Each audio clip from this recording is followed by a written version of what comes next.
Hello, আসসালামু আলাইকুম। ঈদ মুবারক। চলে আসলাম ঈদের ব্লগ নিয়ে।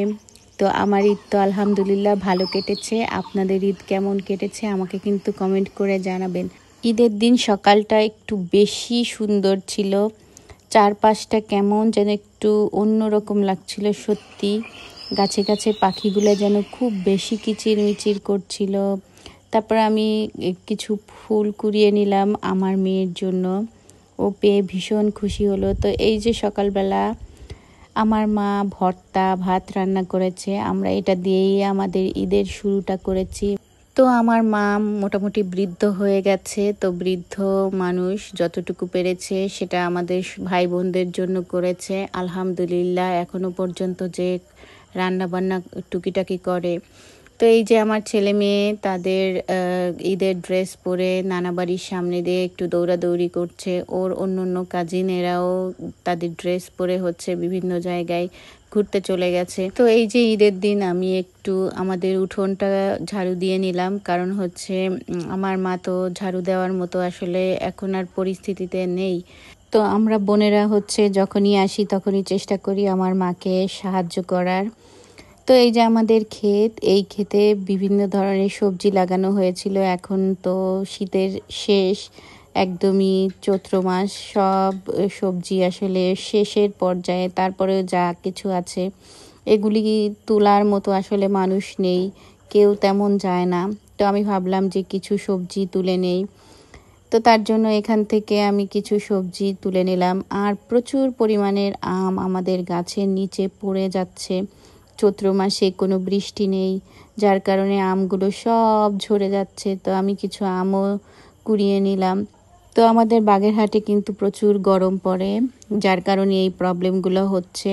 তো বাচ্চারাও কিন্তু আর ড্রেস বেশিক্ষণ পরে থাকতে পারলো না। তো এইদিকে গাছের ছায়ায় পুকুর পাড়ে বাচ্চারা হচ্ছে বসে আছে, একটু আরাম পাচ্ছিল। আর আমরা চলে আসলাম রান্না বান্নার কাজে। তো যেহেতু অনেক গরম, খুব বেশি আয়োজন নেই ঈদে, মাংস রান্না হচ্ছে। আর এই মাংসটা রান্না করছে আমার বোন। আমাদের পাড়ায় হচ্ছে ঈদের আগের দিন বেশ বড় সড়ো একটা গরু জবাই করা হয়েছিল। তো এই মাংসগুলো হচ্ছে সেখানকার। আর এই মাংসটা রান্না হবে কাঠের চুলায়। আর আপনারা তো জানেনই কাঠের চুলার রান্নাও একটু অন্যরকম হয়, মজা হয়। আর হাতে মেখে যদি রান্না করা হয় তাহলে তো স্বাদ আরো বেড়ে যায়। তো আমার বড় বোন হচ্ছে খুব ভালো করে মশলা মাংসের সঙ্গে মেখে অল্প একটু পানি দিয়ে তারপর হচ্ছে এটা আমাদের যে কাঠের চুলা আছে সেই চুলায় রান্না বসালো। আর এটা খুব আস্তে আস্তে যেহেতু রান্নাটা হয়েছিল, তো মাংস খেতে আসলে অনেক মজা হয়েছিল। তো ঈদ কুরবানি যত ধরনের অনুষ্ঠান আমাদের বাড়িতে হয় সব রান্না কিন্তু আমার বোনই করে। আমিও মাঝে মাঝে বিশেষ বিশেষ আইটেম করি, কিন্তু রেগুলার যত রান্না বান্না যত কিছু আছে সকাল থেকে দুপুর থেকে রাত পর্যন্ত রান্না করতে করতেও আসলে খাওয়ার সময়ই পায় না, এরকমেরই হয়।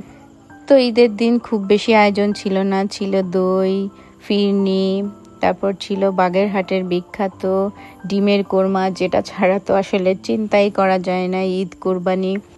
তো এই যে সেই গরুর মাংস যেটা কাঠের চুলায় রান্না হয়েছে, লাইটের কারণে আসলে বোঝা যাচ্ছে না।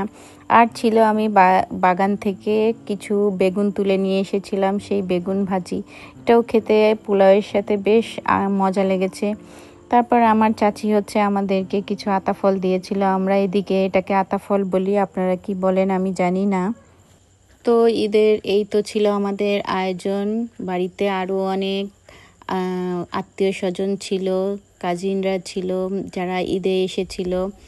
তো সবার সাথে গল্প গুজব করে আমাদের ঈদটা আলহামদুলিল্লাহ ভালো কেটেছে। তো এটাই ছিল আমার আজকের ঈদ ব্লগ। আপনাদের কাছে কেমন লেগেছে কমেন্ট করে আমাকে জানাবেন। সবাই ভালো থাকবেন, সুস্থ থাকবেন। আল্লাহ হাফেজ।